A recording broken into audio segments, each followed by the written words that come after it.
With a Key and a Kite by Wobbly-Headed Doll Caper. Chapter 3.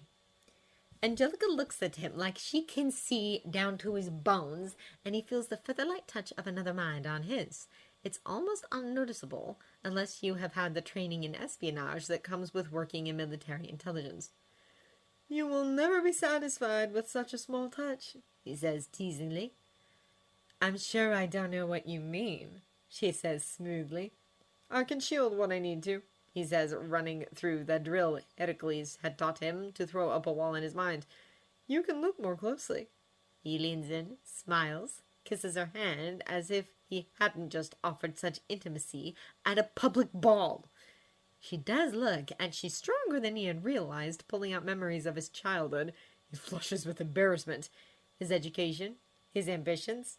He releases a little of his power through his guards, letting her feel the flame of his attraction, how her touch on his mind has him thinking of more conventional intimacies.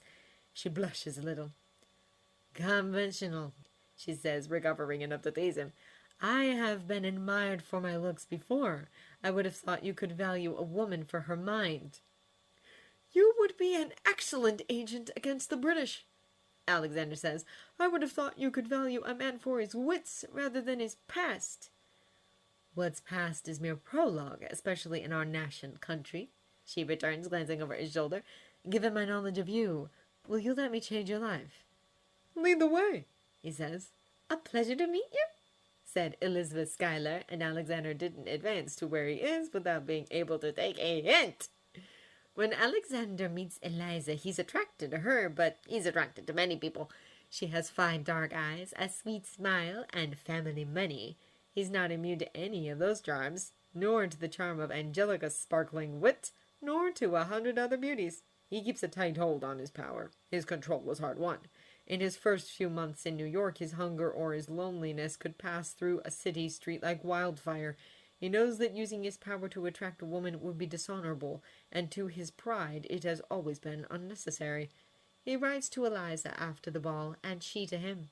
He tells her about his power, teasing her that since it does not work over letter, they can be sure that her affection is not a mere mirror of his, and if it were a mirror of mine, sweet Betsy, you would write more often to your devoted servant.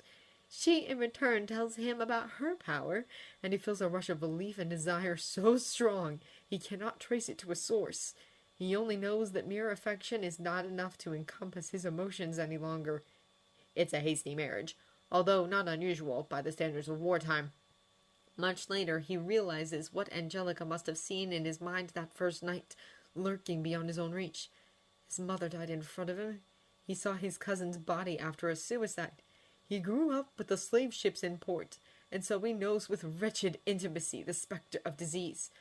To love someone who will be safe and strong. To love without fear.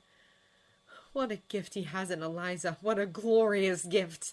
His dear sister-to-be Angelica, too, who saw all that and put them together like a tidy-minded housewife.